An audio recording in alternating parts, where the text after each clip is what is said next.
الخلق كلهم. محمد سيد الكونين والثقلين والفريقين من عرب ومن عجم. هو الحبيب الذي ترجى شفاعته. السلام علیکم ورحمۃ اللہ وبرکاتہ۔ وعلیکم السلام ورحمۃ اللہ وبرکاتہ۔ الحمد للہ رب العالمین والصلاة والسلام علی رسولہ الکریم وعلی آلہ وصحبہ اجمعین ومن تبعہ بإحسان الی یوم الدین، اما بعد۔ محترم بھائیوں اور بہنوں، حدیث کی اس بہت ہی اہم اور مشہور کتاب بلوغ المرام، اس کی تفصیلی ہم بات کر رہے تھے، اور اس سے پہلے کے لیکچر میں ہم نے حج کے حوالے سے مختلف پہلوؤں پر روشنی ڈالی کہ حج کرنے والے جب میقات پر پہنچیں تو ان کو کیا کرنا چاہیے، حج کا احرام کیسے باندھا جاتا ہے۔ احرام کے لیے جیسے ہم نے بتایا کہ مرد حضرات کے لیے صرف 2 چادریں اور 1 چپل، اس کے علاوہ اگر پیسے وغیرہ رکھنے کے لیے وہ کوئی اپنے ساتھ پرس رکھے یا بیلٹ باندھے تو اس کی اجازت ہے۔ خواتین کے لیے جو ان کے نارمل کپڑے ہیں وہی ان کا احرام بن جائے گا، صرف ان کو نیت کرنی پڑے گی۔ اور بعض چیزوں سے منع کیا گیا کہ آپ احرام کے کپڑوں پر خوشبو نہ لگائیں، کیونکہ بعد میں جب احرام پہن لیں گے تو وہ خوشبو آتی رہے گی۔ آپ کے بدن پہ آپ لگا سکتے ہیں، احرام کی نیت کرنے سے پہلے نہا دھو کر آپ خوشبو لگا سکتے ہیں، جیسے حضرت عائشہ رضی اللہ عنہ فرماتی ہیں، کنت اطیب رسول اللہ صلی اللہ علیہ وسلم لاحرامہ قبل یحرم، نبی کریم صلی اللہ علیہ وسلم کو میں خود اپنے ہاتھ سے خوشبو لگایا کرتی تھی، لیکن احرام کی چادر پہننے سے پہلے۔ وَلِحِلِّهِ قَبْلَ أَن يَطُوفَ بِالْبَيْتِ، اسی طرح سے حج کرتے وقت جب آپ طواف کرنے کے لیے تشریف لے جاتے تیار ہو کر اس وقت بھی، تو اس کا معنی یہ ہوا کہ جب آپ چادر اتار دیں گے تب خوشبو لگا لیں، لیکن اس سے پہلے نہیں۔ اسی طرح سے آپ جب میقات پر پہنچیں اور احرام باندھنا چاہیں تو اس وقت بھی آپ پہلے لگا لیں، احرام کے کپڑے پہننے کے بعد پھر آپ یہ کام وہاں پر نہیں کر سکیں گے۔ اور نبی کریم صلی اللہ علیہ وسلم نے کچھ کاموں سے بھی منع کیا، احرام باندھ لیے تو کچھ کاموں سے بھی منع کیا جس میں شادی بیاہ نہیں ہو سکتی۔ اب آپ گئے ہیں عمرہ کرنے کے لیے، زندگی میں ایک مرتبہ پوری کوشش ہے شادی کرنے کی یا محفلیں اٹینڈ کرنے کی، تو توجہ اللہ کی طرف کہاں رہے گی؟ ان چیزوں سے منع کیا گیا تاکہ آپ پورا فوکس کر سکیں، کنسنٹریٹ کر سکیں اللہ تعالیٰ کی عبادت میں۔ اس لیے کوئی دوسرے ادھر ادھر کے مشاغل میں نہ الجھیں۔ جیسے نبی کریم صلی اللہ علیہ وسلم نے کیا کہا، ان رسول اللہ صلی اللہ علیہ وسلم قال لا ينکح المحرم ولا ينکح ولا یخطب، آپ نہ خود نکاح پڑھائیے نہ آپ پیغام لے کر جائیے کسی کے گھر کے فلاں بیٹی کا رشتہ فلاں کے ساتھ کیا جا رہا، نہ آپ خود دولہے میاں بن کر بیٹھیے وہاں پر۔ یعنی مطلب یہ کہ آپ کو اس قسم کی مجلسوں سے اپنے آپ کو الگ کرنا چاہیے، کیونکہ آپ کی توجہ پوری کی پوری اللہ کی طرف ہو۔ نبی کریم صلی اللہ علیہ وسلم کے زمانے میں کیا ہوا، قتادہ رضی اللہ تعالی عنہ فی قصۃ صیدہ الحمار الوحشی، کہ یعنی یہ جو جنگلی گدھا ہے اس کے شکار کا واقعہ بیان کرتے ہیں کہ وہ خود محرم نہیں تھے، وہو غیر محرم، فقال رسول اللہ صلی اللہ علیہ وسلم لاصحابہ وکانوا محرمین، اب وہ شکار کر کے لے آئے تو نبی صلی اللہ علیہ وسلم نے پوچھا ان سے، وہ کیونکہ وہ احرام نہیں پہنے ہوئے تھے، دوسرے صحابی، ان سے پوچھا حل منکم احد امرہ، تم میں سے کسی نے ان کو کہا کہ جا کے شکار کر کے لاؤ، او اشارہ الیہ بشیء، یا اشارہ تو نہیں کیے، بولے نہیں مگر اشارہ کر رہے ہیں ذرا دیکھ لو ادھر شکار تگڑا ہے، اور اس کے بعد قالوا لا، تو انہوں نے کہا نہ ہم نے بولا اور نہ ہم نے اشارہ کیا، قال فکلوا ما بقی من لحمہ، پھر آپ نے اجازت دی جو کچھ گوشت ہے اب تم کھا سکتے ہو، کیونکہ تمہارے لیے نہیں کیا گیا، تم نے حکم نہیں دیا تو اس کو تم کھا سکتے ہو۔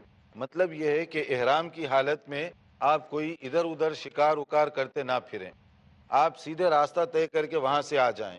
اور محرم اگر کچھ میڈیکل پوائنٹ آف ویو سے کچھ علاج کروانا چاہتا ہے تو اس کی اجازت احرام کی حالت میں، جیسے کسی کو انجیکشن لگانے کی ضرورت پیش آ گئی تو لگا سکتا ہے، انسولین کا مریض ہے آپ کہتے ہیں کہ انجیکشن نہیں لگانا مر جائے گا وہ، تو اس کے لیے شریعت اجازت دے رہی ہے کہ اس سے کوئی پابندی نہیں ہے ایسی چیزوں میں جو اس کی ضرورت ہے۔ جیسے حضرت ابن عباس فرماتے ہیں ان النبی صلی اللہ علیہ وسلم احتجم وهو محرم، صحیح بخاری اور مسلم کی حدیث ہے، آپ نے پچنا لگایا، پچنا کیا ہے؟ حجامہ، کوپنگ، کہ آپ نے وہ جیسے اس وقت کا علاج کا ایک طریقہ تھا، ایک خاص طریقے سے خون کھینچا جاتا تھا جس علاقے میں آپ علاج کروانا چاہتے تھے اس ایریے کا، ان کا اپنا ایک انداز تھا۔ اب تو سرجری بہت ترقی کر گئی اور بڑے ماڈرن انداز سے بھی اس کو کیا جاتا ہے، اور اسی انداز سے کرنے والے اب بھی ہیں۔ تو نبی کریم صلی اللہ علیہ وسلم نے احرام کی حالت میں بھی یہ کیا، تو اس سے معلوم کیا ہوا؟ احرام کی حالت میں اگر کوئی یہ پچنا لگوائے حجامہ تو اس کی وجہ سے اس کے احرام پر کوئی فرق نہیں پڑے گا۔ اب بعض مجبوریاں ہو جاتی ہیں، ایک آدمی احرام کی چادر پہن لیا، سر میں جوئیں پڑ گئیں، اب کیا کرے گا؟ سر کو کھجائے گا، کنگھی کرے گا تو احرام کے آداب کے خلاف ہے، ورنہ جوئیں تو نہیں دیکھتی کہ آپ محرم ہیں کیا ہیں، وہ اپنا کام پورا کریں گی، تو آپ کیا کریں گے؟ تو اس کے لیے شریعت میں گنجائش رکھی گئی۔ تو دیکھیے ایک صحابی کو ایسے ہی ہوا، حملت الی رسول اللہ صلی اللہ علیہ وسلم والقمل یتناثر علی وجہی، میں اس حالت میں نبی صلی اللہ علیہ وسلم کے پاس لے جایا گیا، کوئی اٹھا کر ان کو لے گئے کہ ایسے لگتا تھا جیسے جوئیں ان کے بالوں سے چہرے پہ آ رہی ہیں، یعنی زیادہ جوئیں نکل رہی تھیں۔ اب وہ اس زمانے کا جو سفر ہوتا تھا اور خاص طور پر احرام پہن لیا، اب وہ احرام کی پابندیاں شروع ہو گئیں۔ اب اسی ڈیزرٹ میں سے آپ سفر کرتے ہوئے آ رہے ہیں تو پتہ نہیں کتنی جو ہے ان کو تکلیف ہو رہی تھی۔ تو جب نبی صلی اللہ علیہ وسلم کے پاس لے جایا گیا، فقال ما کنت اری الوجع بلغ بک ما ارى، کہ کیا اتنی زیادہ تکلیف ہو رہی ہے تمہیں، بڑے پرابلم میں ہیں تم؟ تو انہوں نے کہا کہ ہاں۔ تو پھر اتجد شاتن، اب یہ ہے کہ اس کا علاج ضروری ہے، مگر وہ علاج ایسا ہے جس پہ دم دینا ضروری ہے، یہ دم والی بات، کمپنسیشن، کہ ایک ایکسٹرا قربانی کرنی پڑے گی۔ تو بکری ہے تمہارے پاس ایک ایکسٹرا اضافی اس کام کے لیے؟ تو انہوں نے کہا قلت لا، نہیں، یہ تو بکری تو میں نہیں دے سکتا، میرے پاس گنجائش نہیں ہے۔ قال فصم ثلاثة ایام او اطعم 6 مساکین، تو نبی صلی اللہ علیہ وسلم نے ارشاد فرمایا پھر 3 دن روزے رکھنے پڑیں گے، یعنی 6 مسکینوں کو کھانا کھلانا پڑے گا۔ لکل مسکین نصف سا، ہر مسکین کو آدھا سا، یعنی تقریباً 1.5 کلو، اس حساب سے اگر یہ تم دے دیں گے تو اس کے بعد اپنے بال وغیرہ تم نکال سکتے ہو، کیونکہ یہ سخت اذیت ہے، سخت پرابلم ہے۔ جیسے سورہ بقرہ میں بھی اس بارے میں کہا گیا نا، فمن کان منکم مریضا او اذى من رأسه ففدیۃ من صیام او صدقۃ او نسک، اگر کوئی آدمی جو ہے ان حالات سے گزر رہا ہے، کوئی پرابلم ہے اس کو، تو وہاں پر وہ کیا کرے گا؟ فدیہ دے دے گا۔ اور فدیہ کیسے دے گا؟ جس کی اس حدیث کے اندر تفصیل بتائی گئی، یا تو وہ بکری ذبح کر دے گا، اضافی دم دے گا، یا نہیں تو روزے رکھے گا، یا مساکین کو کھانا کھلائے گا۔ تو اس کا مطلب ہے کہ احرام کی حالت میں اگر کوئی ایسا کام ہو گیا جو احرام کے آداب کے منافی ہے، تو پھر آپ کو ان میں سے کوئی نہ کوئی کام کرنا پڑے گا تاکہ اس کے ذریعے سے آپ نے جو غلطی کی ہے وہ غلطی کی تلافی وہاں پر ہو سکے۔ اسی سے یہ بھی ہوتا ہے کہ بعض لوگ کچھ بیماریوں کی وجہ سے کپڑا پہن لیتے ہیں اندر، کسی کو پیشاب کی سلسلۃ البول، پیشاب کے قطرے مسلسل نکلتے رہتے ہیں، تو ان کو کوئی نہ کوئی رکاوٹ کے لیے کوئی چیز پہننے کی وہاں ضرورت پیش آتی ہے، تو وہ کیا کریں گے؟ وہاں پر وہ ان لوگوں کے لیے پہننے کی اجازت ہے تاکہ ان کے لیے جو ہے کوئی زیادہ اس طرح کا پرابلم نہ ہو، مگر ان کو دم دینا پڑے گا۔ اور دم کیا ہے؟ اس میں ہم اپنے بھائیوں اور بہنوں سے گزارش کریں گے کہ آپ حج کی مزید تفصیلات اپنے کسی قریبی اور معتبر عالم دین سے بھی معلوم کریں، کیونکہ اب ہم ساری تفصیلات اور اس کی جزئیات کو یہاں پر پوری طرح سے بیان نہیں کر سکتے، یہاں ہم صرف چند موٹے موٹے اصول بیان کر رہے ہیں۔ اب اس کے بعد میں دیکھیے کہ آپ ان ساری چیزوں کے ساتھ حرم شریف میں پہنچ گئے، تلبیہ کہتے ہوئے احرام کا لباس پہن کر آپ وہاں تشریف لے آئے۔ جب آپ وہاں پر پہنچ گئے تو اب آپ کو کیا کرنا چاہیے؟ پہلے کون سے کام کرنا چاہیے؟ سب سے پہلے آپ کوشش کریں گے کہ حرم میں داخل ہوتے ہی، یعنی مکہ مکرمہ، یہ پورے کا پورا جو ہے بڑا ریسٹرکٹڈ ایریا ہے، شرعی طور پر اس میں کچھ قوانین ہیں، بہت سختی کے ساتھ اس کو اپلائی کرنا ہوگا۔ وہاں پر آپ لڑائی جھگڑا نہیں کر سکتے، خواہ مخواہ کے کسی کے ساتھ مار کٹائی یہ حرکتیں وہاں نہیں کر سکتے۔ اسی طرح سے آپ جو ہے وہاں کے اگر پرندے بھی ہیں تو ان کو مار نہیں سکتے، اور اگر کوئی چیز آپ کو نیچے گری ہوئی بھی ملی تو نہ اٹھائیے اس کو، کیونکہ حرم شریف کا جو احاطہ ہے وہاں پر پابندیاں بہت زیادہ ہیں، تو ان پابندیوں کو اپنے سامنے رکھیں۔ جیسے فرمایا گیا ان ابراہیم حرم مکہ ودعا لاہلھا وانی حرمت المدینہ کما حرم ابراہیم مکہ وانی دعوت فی ساعیھا ومدھیھا بمثل ما دعا بہ ابراہیم لأہل مکہ۔ نبی کریم صلی اللہ علیہ وسلم نے ارشاد فرمایا، حضرت ابراہیم علیہ السلام نے حدود حرم متعین کی، ان کے لیے دعا فرمائی۔ وہ حرمت کی جگہ ہے اور حرمت کی جگہ میں کوئی غلط حرکت نہ کریں، وہاں بہت کیئرفل ہونا چاہیے، بلا ضرورت پتیوں کو نہیں توڑ سکتے، وہاں اتنی پابندی آدمی کو وہاں کرنی چاہیے حرم میں۔ اور یہی مسئلہ مدینہ منورہ کے اندر نبی کریم صلی اللہ علیہ وسلم نے فرمایا کہ مدینے کے احاطے کو میں حرم قرار دے رہا ہوں، جیسے ابراہیم علیہ السلام نے مکہ مکرمہ کو قرار دیا، اور مکہ مکرمہ کے لیے خیر و برکت کی جو دعا آپ نے فرمائی، اسی طرح سے مدینہ منورہ کے رہنے والوں کے لیے خیر و برکت کی دعا میں کر رہا ہوں۔ تو اس کا معنی یہ ہوا کہ جتنے دن آپ مکہ مکرمہ میں رہیں، یہ تصور اپنے سامنے رکھیں۔ اس لیے بعض صحابہ بڑا ڈرتے تھے مکہ مکرمہ میں رہنے، کیونکہ جس جگہ اجر و ثواب زیادہ، فضیلت اور برکت زیادہ ہے، اس کی ذمہ داری بھی اتنی ہی زیادہ ہوتی ہے۔ اس لیے جو ہے بڑا گھبرایا کرتے تھے وہاں رہتے ہوئے کہ یہ عام شہر نہیں ہے، بلکہ یہاں کی پابندیاں بہت ہیوی ہیں، ان کو بھی پورا کرنا ہے۔ اس لیے اگر آپ ہمت ہے اور وہ آرام سے کر سکتے ہیں تو آپ رہیے، لیکن اگر آپ سمجھتے ہیں کہ اس میں ان پابندیوں پر عمل نہیں کر سکتا، تو پھر خواہ رہ کر اپنے آپ پر گناہ لا دیں گے آپ۔ تو وہاں جب تک رہیں، ہم یہ نہیں کہہ رہے ہیں کہ نہ رہیں، ہم یہ کہہ رہے ہیں رہیں، مگر وہ جو پابندیاں ہیں ان کو مینٹین کریں، ان کو فالو کریں، عام شہر میں رہنے کی طرح وہ حرکت وہاں پر مکہ مکرمہ میں یا مدینہ منورہ کے قیام کے دوران اس طرح کی کوئی حرکت آپ نہ کریں، تاکہ آپ کا جو ثواب ہے اس میں کسی طرح کی کوئی کٹوتی نہ ہونے پائے۔ اب ہم اس کے بعد بتانا چاہیں گے کہ جب آپ مکہ مکرمہ پہنچ گئے تو اب طواف اور عمرہ کیسے آپ کریں گے۔ اس کے لیے یہاں ایک مختصر وقفے کے لیے ہم رکیں گے، دیکھتے رہیے پروگرام، مختصر بریک کے بعد انشاءاللہ دوبارہ حاضر ہوں گے۔ محمد سید الکونین والثقلین۔ ناظرین، وقفے کے بعد دوبارہ آپ کی خدمت میں حاضر ہیں۔ وقفے سے پہلے ہم بتا رہے تھے کہ مکہ مکرمہ میں رہنے کے اپنے آداب ہیں، اس کو مینٹین کیجئے تاکہ آپ کا قیام باعث رحمت اور سعادت بن سکے۔ وہاں جا کر اگر آپ لڑائی جھگڑا یا اس طرح کے کام کریں گے تو یہ بہت ہی معیوب چیز ہے اور اپنی نیکیوں کو ضائع اور برباد کرنے والی بات ہے۔ اس لیے مکہ مکرمہ میں قیام کے دوران توجہ اللہ کی طرف رکھیے، زیادہ سے زیادہ ذکر و اذکار کیجیے، زیادہ سے زیادہ عبادت کیجیے، زیادہ سے زیادہ طواف کیجیے، خاص طور پر طواف، اس لیے کہ نفل نماز تو آپ ہر جگہ پڑھ سکتے ہیں، اپنے گاؤں اپنے علاقے کو جا کر بھی پڑھ سکتے ہیں، مگر طواف ہر جگہ نہیں کر سکتے۔ طواف دنیا میں صرف یہیں پر کریں گے۔ کعبۃ اللہ کا طواف ہوتا ہے وہ مکہ مکرمہ میں ہے، تو جتنے دن آپ مکہ مکرمہ میں ہیں تو اس سے فائدہ اٹھائیے، کیونکہ عمرے کے ساتھ جو طواف ہے اس کے بعد آپ جتنے چاہیں نفل طواف آپ کر سکتے ہیں، اور اسی طرح سے جو بھی آپ عبادت کریں گے اس کا فائدہ ہوگا۔ تو وہاں جتنے دن بھی آپ رہیں اپنی توجہ اور پورا فوکس عبادت کی طرف لگائیے۔ اب جب مکہ مکرمہ پہنچ گئے حاجی صاحب یا عمرہ کرنے والے، پہلے اپنا سامان جہاں رکھنا ہے وہ رکھ دیجئے۔ یہ میں اس لیے بتا رہا ہوں کہ بعض اوقات لوگ جوش اور محبت میں، ایک شوق ہوتا ہے، جو پہلی بار جاتے ہیں وہ اپنے سامان، اپنے ہوٹل، اپنے کسی چیز کی پرواہ نہیں کرتے، وہاں جانے کے بعد سب سے پہلے حرم میں داخل ہونے کے لیے بھاگتے ہیں۔ اب نئی جگہ، حرم کوئی ایسا تو نہیں کہ یہاں کی جامع مسجد کی طرح سے ہے کہ آپ چلے گئے اور اسی گیٹ سے واپس آ گئے۔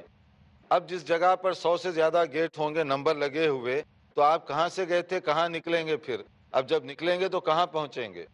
تو اس لیے اس کا صحیح طریقہ یہ ہے کہ آپ پہلے اپنا سامان وغیرہ جو بھی ہوٹل یا جہاں بھی آپ کو رکھنا ہے، ٹھہرنا ہے، وہاں آپ جائیے، فریش ہو جائیے، تازہ وضو کر لیجئے، پھر اس کے بعد میں آپ اپنا ایڈریس بھی لے لیجئے کہ آپ کہاں ٹھہرے ہوئے ہیں، تاکہ اگر آگے پیچھے ہو گئے آپ یا آپ کے قافلے میں یا آپ کی فیملی میں جو افراد حج کے لیے گئے تو ان کو پریشانی نہ ہو، نہ آپ ان کو ڈھونڈتے پھریں نہ وہ آپ کو ڈھونڈتے پھریں۔ آپ ایڈریس ساتھ رکھیے، کبھی کوئی بات ہو جائے تو وہاں کوئی بھی پولیس سے یا کوئی بھی لوگوں سے آپ پوچھ سکتے ہیں۔ آپ زبانی پوچھیں گے تو نہ آپ کی زبان وہ سمجھیں گے پوری طرح، نہ ان کی آپ سمجھیں گے، تو ایڈریس کیسے تلاش کریں گے؟ اس لیے اس کا صحیح طریقہ، اگر آپ کے پاس ایڈریس لکھا ہوا ہو یا فون لکھا ہوا ہو تو آپ کے لیے سہولت ہوگی اور آپ کی فیملی کے لیے بھی سہولت ہوگی۔ جب آپ وہاں پر پہنچتے ہیں تو بہت آسان میں بتاتا ہوں طریقہ، کہ حرم کے مختلف نمبر لگے ہوئے ہیں، ہر دروازے کا اپنا ایک نمبر ہے۔ آپ دیکھ لیجئے کہ آپ کس نمبر سے داخل ہو رہے ہیں. مثلا مان لیجئے 50 نمبر کا گیٹ ہے آپ کا. 50 نمبر آپ بتا دیجئے اپنی فیملی کے ممبرز کو. کبھی آگے پیچھے ہو بھی گئے تو آپ اپنا طواف وغیرہ پورا کرنے کے بعد گیٹ نمبر 50 پہ آ کر ٹھہر جائیے. اس سے آپ کو فائدہ یہ ہوگا، ڈھونڈنا نہیں پڑے گا، ٹائم نہیں خراب ہوگا، اور دوسرے پریشانی پینیکنگ نہیں ہوگی. اب بیوی بھاگ رہی ہے، شوہر پتہ نہیں کدھر چلا گیا، شوہر اس کو ڈھونڈ رہا ہے، اب وہ سب کے لیے کنفیوژن کی بات ہوگی. تو اس لیے اگر آپ پہلے سے گیٹ نمبر مقرر کر دیں تو نہ آپ کو تکلیف نہ اس کو، کہ بھئی آگے پیچھے ہو بھی گئے کوئی بات نہیں، آپ اپنا طواف پورا کر لیں. کرنے کے بعد گیٹ نمبر 50 پر وہاں آ کر جمع ہو جائیں تاکہ ہم ایک دوسرے کو دیکھ لیں. یعنی اس طرح کی کوئی ترتیب آپ بنا لیں. دوسرا، بعض حاجی صاحبان یا عمرہ کرنے والے کوشش کرتے ہیں کہ اپنا جو گروپ ہے وہ ہاتھ پکڑ کر رہیں ساتھ پورا طواف کرنے تک. یہ جو ہے آپ اپنے لیے بھی مصیبت پیدا کر رہے ہیں، دوسروں کے لیے بھی مصیبت. اس لیے کہ جب آدمی اپنے سب اکٹھے ہاتھ پکڑ کر چلیں گے تو بعض اوقات ایسے ہوتا ہے کہ وہاں دوسرے لوگ بھی حج کرنے والے بہت سارے ہوتے ہیں. اب وہ کبھی آپس میں رش ہوتا ہے تو اپنا ہاتھ نہیں چھوڑنے کی وجہ سے آپ کتنی غلطیاں کریں گے. کسی کو پش کر رہے ہیں، کسی کو دھکا دے رہے ہیں تاکہ جو ہے میں قافلے سے بچھڑ نہ جاؤں. تو اس کی وجہ سے اور لوگوں کو بہت زیادہ تکلیف ہوتی ہے. اور وہاں اس طرح تکلیف پہنچانا، پش کرنا دوسروں کو، اپنی قوت کا مظاہرہ کرنا، ان سب چیزوں سے منع کیا گیا. یہ کام نہ کریں. آپ جب تک ساتھ رہ سکتے ہیں ساتھ رہیں، ورنہ آپ اپنا طواف کر لیں. جب ختم ہوں گے تو آپ وہاں جا کر ٹھہر جائیں، اطمینان کے ساتھ اپنا اپنا کام کریں. اور اسی طرح آپ وہاں دیکھیں گے طواف کے دوران مختلف لوگ کتابچے اٹھائے ہوئے ہوتے ہیں. پہلے راؤنڈ میں یہ دعا پڑھو، دوسرے میں یہ پڑھو، تیسرے میں یہ پڑھو. آپ دیکھ رہے ہیں حدیث کی کتاب میں ایسی کوئی دعائیں اس طرح ایک ایک راؤنڈ کی الگ الگ دعا نہیں مقرر کی گئی. اس میں آپ جو بھی ذکر کرنا چاہیں، جو بھی دعا کرنا چاہیں، آپ کے لیے اختیار ہے، اس سے آپ فائدہ اٹھا سکتے ہیں. یا جو قرآن مجید کی صورتیں آپ کو یاد ہیں وہ بھی آپ وہاں پڑھ سکتے ہیں. درود آپ وہاں پڑھتے رہیے، زیادہ سے زیادہ اللہ تعالیٰ کی تسبیح کرتے رہیے. یہ ساری چیزیں کی جا سکتی ہیں. کوئی مخصوص دعا ہر طواف کے لیے الگ الگ اس طرح کا نہیں ہے. صرف شروع کرتے وقت کچھ دعائیں ہیں، اس کے بعد آپ کو اختیار دے دیا گیا. اب جب آپ وہاں پر پہنچیں، بسم اللہ کر کے جب قدم آپ کا مسجد حرام میں پہنچے تو وہاں پر اب آپ عمرہ کرنے والے حضرات کیسے عمرہ کریں گے؟ سب سے پہلے ایک اچھی چیز یہ ہے کہ مثلا آپ کعبۃ اللہ پر نظر پڑتی ہے تو دعا کیجیے اپنے لیے اور اپنی فیملی ممبران کے لیے، تمام مسلم امہ کے لیے. اس لیے کہ یہ دعاؤں کی قبولیت کا وقت ہے، دعاؤں کی قبولیت کی جگہ ہے، تو اس میں زیادہ سے زیادہ آپ اللہ تعالیٰ سے مانگیں. پھر جب آپ کعبے کے قریب پہنچیں گے تو حجر اسود وہاں پر نشان بھی لگا ہوا ہے بڑی دور تک. اگر آپ بالکل قریب نہیں جاتے، دور بھی ہوں گے تو فرش پر وہ نشان ہے، اس سے آپ کو معلوم ہوگا یہ حجر اسود کی لکیر ہے. یعنی یہاں سے وہ شروع ہو رہا ہے، کیونکہ آپ کا طواف وہاں سے شروع ہوگا. اگر آپ بوسہ دے سکتے ہیں حجر اسود کو، بہت اچھی بات ہے. اور اگر آپ بوسہ نہیں دے سکتے، آپ کا حج پورا ہو جائے گا. کوئی آپ لوز نہیں کریں گے. اس لیے دھکم پیل کی وہاں قطعاً ضرورت نہیں ہے. اس لیے نبی صلی اللہ علیہ وسلم نے خود کیا فرمایا، جو کر سکتا ہے بوسہ وہ بوسہ دے. جو اگر اس کے ہاتھ میں کوئی عصا وغیرہ اس سے ٹچ کر سکتا ہے تو ٹھیک ہے، نہیں تو صرف اشارہ کر کے آگے بڑھ جائیں. یعنی بہت گنجائش ہے.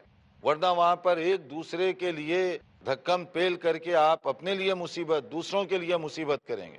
پھر مرد حضرات کے لیے یہ ہے کہ جب آپ جائیں تو استباب، یعنی اپنی جو چادر ہے اس کی پوزیشن تھوڑی سی تبدیل کریں گے. وہاں پوزیشن کیسے تبدیل کریں گے؟ یہ جو رائٹ شولڈر ہے مرد حضرات اس کو ننگا رکھیں گے. یعنی وہاں سے کپڑا جو ہے وہ آپ کی بغل کے اندر سے لے لیں گے. پوری سفر میں تو آپ نے اوپر رکھا نا، دونوں شولڈر آپ کے کور ہو گئے. لیکن جب آپ وہاں پر پہنچے تو اس کو آپ کیا کریں گے؟ اندر سے لے لیں گے. ایک کندھا آپ کا کھلا ہو اور ایک ڈھکا ہوا ہو. نمبر 2 یہ ہے کہ آپ دعا کر کے جب شروع کریں گے طواف کرنا تو پہلے 3 جو ہیں چکر، وہ 3 شوط اس کو کہتے ہیں، 3 سرکل 3 مرتبہ آپ تیزی سے چلیں گے، جتنی تیزی ممکن ہو سکتی ہے وہاں کے حساب سے، اور 4 آہستہ نارمل چال چلیں گے. یہ ہے اصول چلنے کا، لیکن یہ ریکمینڈڈ ہے اونلی، یعنی مسنون ہے، واجبات میں سے نہیں ہے. اگر رش زیادہ ہے، آپ ڈھکیل کے لوگوں کو تیز چلنا چاہیں گے، یہ غلط ہو جائے گا. یعنی آپ ایک مسنون کام کو کرنے کے لیے فرض کو چھوڑ دیں گے، وہ چیز غلط ہے. اس لیے اس میں یہ خاص رکھیں کہ اگر ہو سکتا ہے تو اس طرح کریں، ورنہ نارمل چلیں، کوئی بات نہیں ہے۔ تو آپ جو ہے اس طرح طواف شروع کر دیں گے کہ کعبۃ اللہ کی بلڈنگ آپ کے لیفٹ میں ہوگی اور رائٹ سائڈ کی طرف نہیں، مسجد ہوگی۔ تو اس طرح سے آپ طواف کریں گے جو حجر اسود سے شروع ہو کے پھر حجر اسود پر جب پہنچیں گے تو ایک طواف ہو گیا آپ کا، یعنی پورے اس کے اطراف سے۔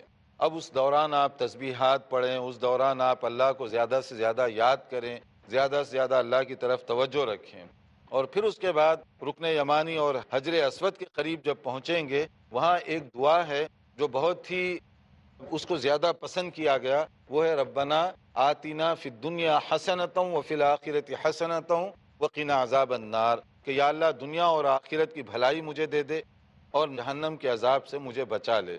یہ دعا خاص طور پر اس علاقے میں، یا آپ جس کے لیے آپ سمجھتے ہیں کہ وہاں مجھے خاص طور پر دعا کرنی چاہیے، وہ قبولیت کی جگہ ہے دراصل، تو اس میں کوشش کریں کہ ایسی دعا جو آپ سمجھتے ہیں کہ اپنے لیے، فیملی کے کسی ممبر کے لیے، جس کے لیے بھی، وہ دعا کے لیے بہت خاص جگہ ہے وہ، تو اس لیے وہاں پر پوری توجہ اس دعا کے لیے رکھیں جو آپ سوچ کر گئے۔ پھر اس کے بعد اس طرح سے آپ 7 مرتبہ جب گھومیں گے تو یہ طواف آپ کا پورا ہو گیا۔ اب اس 7 مرتبہ گھومنے کے بعد نمبر 2 جو کام کرنا ہے آپ کو، وہ 2 رکعت 2 رکعت نماز آپ قریب میں جگہ ملتی ہے جس کو مقام ابراہیم کہتے ہیں، وہاں پر ایک پنجرا سا بنا ہوا ہے، وہ ہے مقام ابراہیم، جس کے بارے میں کہ اس میں وہ پتھر ہے جس میں ٹھہر کر ابراہیم علیہ السلام کعبۃ اللہ کی تعمیر کر رہے تھے، تو اللہ تعالیٰ نے اپنے انتظامات سے اس کو محفوظ رکھا۔ تو وہاں پر اگر نماز پڑھنے کا موقع مل جائے تو زیادہ بہتر ہے، مگر حج کے دنوں میں ہم قطعاً مشورہ نہیں دیں گے کہ آپ خواہ مخواہ وہاں ٹھہریں، اس لیے کہ طواف اتنا لمبا ہوتا ہے کہ اگر آپ وہاں ٹھہریں گے کئی طواف کرنے والوں کے لیے رکاوٹ بن جائے گی، اور آپ کے لیے خطرہ بھی ہو سکتا ہے کہ آپ سجدے میں جائے، طواف کرنے والے ہزاروں کی تعداد میں ہوتے ہیں، کسی کا پاؤں پڑ گیا آپ کے سر پر، گردن پر، ایک نقصان ہوگا۔ تو پوری مسجد حرام میں کہیں بھی نماز پڑھی جا سکتی ہے، یہ 2 رکعت وہیں پڑھنا شرط نہیں ہے، جہاں ایزی اور کمفرٹیبل فیل کریں وہاں پر جا کر 2 رکعت پڑھ لیں۔ جب 2 رکعت آپ نماز پڑھ لیے، اور اس میں بھی مسنون یہ ہے کہ پہلی رکعت میں سورہ کافرون اور دوسری رکعت میں سورہ اخلاص، یہ 2 رکعت پڑھنے کے بعد آپ زمزم پیتے ہیں۔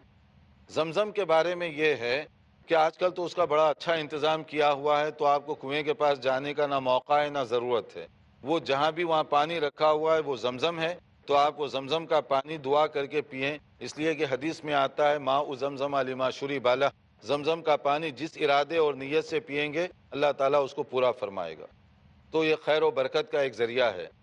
تو اس لیے آپ وہ زمزم کا پانی وہاں پر پئیں، دعا کریں اپنے لیے اور دوسروں کے لیے۔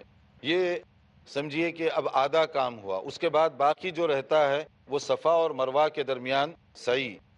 اس کے لیے دیکھتے رہیے ہمارا پروگرام، چونکہ ہمارا وقت پورا ہو چکا ہے تو ہم آگے انشاءاللہ اگلے لیکچر میں اس کو کور کرنے کی کوشش کریں گے۔ والسلام علیکم ورحمۃ اللہ وبرکاتہ۔ مولاي صل وسلم دائما أبدا على حبيبك خير الخلق كلهم محمد سيد الكونين والثقلين والفريقين